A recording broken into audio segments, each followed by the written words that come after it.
Someone's really bothered. Parang gusto kong sabihin sa kanya, relax. Relax. Inhale, exhale. I don't know kung ba't hindi nakakapag-relax itong person na to na kumokonek sa inyo right here. But this person ay very, very bothered sa kanyang energy. Let's see what's happening, what's going on sa situation niya.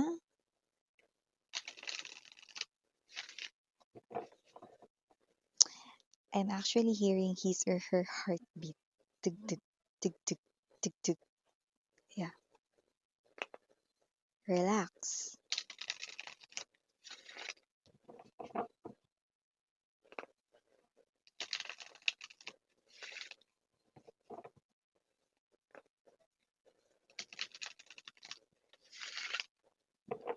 Thank you, Archangel Michael and Army of Angel Guardians of Collective.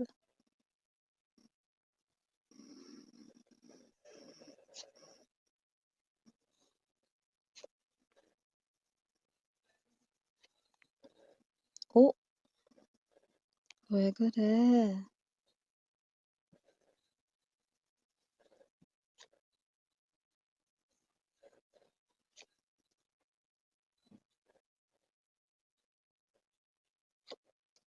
High Priestess, Ace of Cups.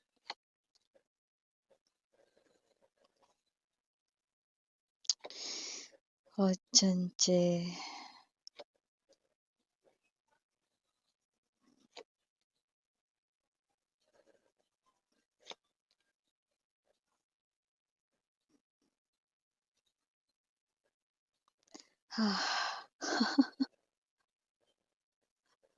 Buti naman. Seven of Cups, Lord of Cups, Chariot energy. So whoever this energy is, it looks like this person here loves you so much.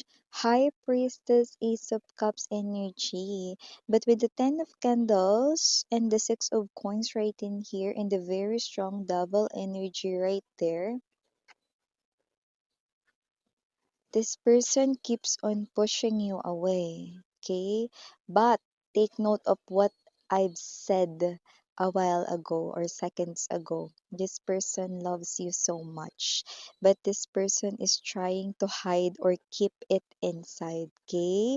And the devil is the very reason why. So parang kung sino man 'tong energy na 'to 'no, naka-connect ninyo, you like this person here and yung iba sa inyo, you love this person here already, okay? And this person loves you too as well. Pero nagtataka ka with the Seven of Cups energy, why this person here keeps on pushing me away, Miss Yan? Why is this person here keeps on ignoring me, trying to avoid me in any situations right here? So I do pick up that this person here, the very reason why is the devil. Okay. So, bago natin ipagpatuloy ang reading na ito, batiin muna natin everybody. Hi and hello there everyone. My name is Yan. Welcome you subscribers, returning Istam buyers. Thank you for your love and support for me. Puyaters, thank you so much. And sa lahat, no, lahat tayong gender dito, bae, lalaki, LGBT. Everybody welcome. You can switch roles if you want because this is general reading. And at the end of the day, everybody may free will kayo if you want to claim the messages and use it as your guidance or not. It's totally up sa iyo. So I do pick up that whoever this energy is, this is the energy here of someone who loves you. And this person here ay tinutulak kayo palayo, could be rejecting you all over again right in here. This is a repetition that's going on, okay? But this person here loves you so much. Why? Because with the Seven of Chaos energy, Five of Coins, and the Four of Kills. What is that, Miss Yan? And the very strong top energy, the Devil. Because this person here, kapag ka nalaman mo ang kanyang nakaraan, ang kanyang dark past, baka ikaw ay lumayo at iwanan siya. So, this person is not being judgmental sa'yo, but this person is processing from the place of his or her past. He or she cannot move on from his or her past right in here, no? So, nakita ko dito yung old self niya, no, with the devil, no, na maaaring nakikita niya bilang sagabal sa inyong koneksyon, no, at maaaring maging dahilan, no, ng pag-iwan mo sa kanya rito, 'no? At ayaw niya na mas lalo pa ritong parang, tumagal at lumalim ang feelings niya sa'yo, 'no? Baka hindi ka na niya rito ma-let go kapagka gano'n, 'no? Alam mo kasi mga babes, 'no, iba-iba yung mga tao, okey? Pero sa nakikita ko rito, 'no, may mga kwento 'no, yung mga tao or bawat tao 'no, ng kanilang mga nakaraan. Ikaw meron, ako meron, siya meron, yung mga taong kakilala mo meron 'no. So, kung sino man 'tong energy na 'to 'no, he or she is afraid that if you found out or find out, I mean, yung kanyang nakaraan dito dun, then you might left him or her. Okay, or baka iwanan mo siya or baka umalis ka na natatakot siya rito dahil doon. Okay. So, nakikita ko rito na wala naman siya ritong as in crime na nagawa 'no, hindi naman siya rito nakatsugi ng person or whatever 'no, but maybe with the devil 'no, marami siya ritong parang mga naging issues way back then 'no, yung mga baggages na feeling niya hindi siya pumapantay sa level mo or feeling niya hindi siya bagay para sa'yo because of that past mistakes or because of his or her old version ng kanyang sarili 'no. But everybody ay naggo-grow up, 'di ba? Sa paglipas ng panahon 'no, ang importante yung natuto sa mga pagkakamali at hindi na muling uulit 'no. At saka dito wala naman akong nakita na as in crime na ginawa niya or whatsoever, but this person here, maaaring ito ay, mga insecurities niya sa sarili niya 'no, na nakikita niya rito na blockages 'no, para sa'yo na kapagka kinuwento mo sa iba 'no, maaaring mahiya ka or whatsoever, yun yung nasa isip niya 'no. So, whatever the case may be, it looks like 'no, yun yung rason kung bakit hindi siya nagmo-move forward sa'yo 'no, dahil humahadlang yung kanyang nakaraan. So, hinahayaan nitong tao na 'to na makahadlang ang kanyang mga nakaraan dito 'no, sa inyong connection or pag-ibig. Kasi nakita ko dito gusto ka naman niya. This person sees you as someone who's nice and thoughtful, kind and sweet. At nakikita rin natin dito that whoever this person is, so nakita ko that this person is a very loving person now. Actually, di ko na nga nakikita yun, eh, kung ano yung mga sinasabi niya na nakaraan niya puwedeng hindi mo matanggap. Ano, dati ba siyang lasinggero? Ako nga adik sa kape maya't maya nagkakape, eh, 'di ba? So, everybody, 'di ba, meron ditong parang mga bagay na tingin nila hindi maganda tingnan, okey, sa iba 'no, pero nakikita ko wala namang masyadong ano dito, mali dito 'no. Yeah, may mga failed relationships din siya rito 'no, pero nakita ko naman dito 'no, mga babes na it's not literally something here para dahilan para iwanan siya 'no, ng mga tao 'no, na kanyang nakaka-connect 'no, dahil ang may fault dun yung mga nakaka-connect niya. Kasi nakita ko rito if may bisyo man siya, okay, it's normal. You have vices, this person have vices, I also have vices 'no, like coffee, 'di ba? So, whoever this energy is 'no, whatever that nakikita niya rito mga baggages niya, it looks like, wala lang yun sa'yo, it's no big deal, okey? At ang importante dun 'no, kung may iba pang dahilan, hindi lang ito all about vices, hindi lang ito yung mga nagawa niya na past mistakes dati. Dati pa yun, 'di ba? So 'pag nalaman mo yun, alam mo yun 'no, yung parang nahihiya siyang sabihin sa'yo kasi once na marinig mo baka ayaw mo na sa kanya. Yun yun, eh. Yun yung naiisip niya rito, eh, 'no. And maybe you're asking, "Nol, 사랑하면 안 돼?" Okay? Parang tinatanong mo sa kanya, "Bakit? Hindi ba kita puwedeng mahalin? Am I not allowed to love you?"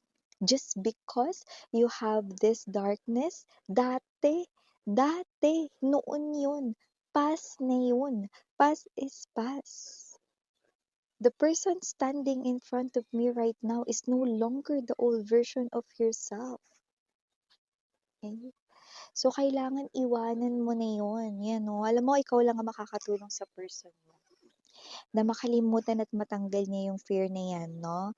Dahil nakikita ko rito, ang dami niya ritong parang mga gustong gawin na nag-hold back siya just because of those mistakes, no? And nakakainis kasi may mga mangilan-ngilan ditong tao, no, na nagpapaalala pa sa kanya ng ganito siya dati, eto yung mga ginawa niya dati, no? So, I don't know what's their deal, but yeah, nagko-cause rin yun sa kanya ngayon, 'no? Kasi may mga parang nagre-remind, I don't know, is it old friends here na parang, "Uy, naalala mo ba dati?" 'No? Affected pa rin siya ro'n, 'di ba? So, we don't know kung ano yung pinagdadaanan ng isa't isa, okey? And dito 'no, masakit yun for him or her na maalala yung mga bagay ganito, ganyan 'no, or meron ditong pangbi-blame 'no, na parang dahil daw sa kanya kaya nangyari itong mga ganito, ganyan, or parang dahil dito sa sitwasyon na 'to na siya yung naging, cause kaya nangyaring ganito, ganito noon 'no. So, eh, it's not helping this person to grow. Hindi siya maka-move on, 'no, and you are the only one. All you need to do, okay, ngayon na nalaman mo na the clouds, 'no, have been lifted here, 'no, Lord of Cups energy and the Chariot, okay, move to your person here. I'm seeing you moving to your person here. Ano man yung reason na yon, that won't, make you stop loving him or her, 'di ba? Of course, you can love this person here, of course. Okay? Of course. Wow, kakaloka naman yan. But yeah, whoever this energy is, I do pick up no, na may mga fear talaga yung mga tao. And once fear creeps in, possible na ma-ruin talaga yung energy. And also the person's mga wishes and dreams na nagkakaroon ng delay because of those fears, no? So don't let fear interfere dito sa inyong connection because I do pick up that this person also wants to run to you. Two of Cups. Okay? Alam mo, nakita ko mapapasubo siya dito sa sitwasyon once na piliin mo or masabi mong tanggap mo ang lahat ng kanyang nakaraan dito. Mm. And for sure, paninindigan ka niya rito because I'm seeing that this person here is just keeping sa kanyang sarili, mahal na mahal ka nito. Kasing init ng bagong timplang kape. Ng bagong kulong tubig sa thermos. You know? See, this person loves you so much, but trying to keep it inside, no? And kung paano kanya rito pinalalayo sa kanya ka, no? Parang pinalalayo kanya rito, go away, no? Sa kanya, no? Yun yung extent ng love niya for you. Okay? No, sarang hamyon andwe. Of course, dwe. Dwe means pwede, no? Pwede mo siyang mahalan. You are allowed to love this person here. You are allowed to love the person na pinipintig at tinitubok ng puso mo, right? Diba? So yeah, for the initials right in here, yes, we have P, we also have here D, we also have here E, and dito rin ang letter S. For letter S, it might not be only one S, okay? More than one, I'm seeing. We also have here C, S, and cat, and maybe this person here could have pets, could be cat right here, okay? It could be any other pet, dog, rabbit, bird, okay? I'm also seeing right in here letter O. I'm also seeing as well letter Y. And last but not the least, we have the letter G. So yeah, these are all the messages we've got right here for you, honey. Again, ni Miriana, Ani. Sarang Heya, love in light. Anyang.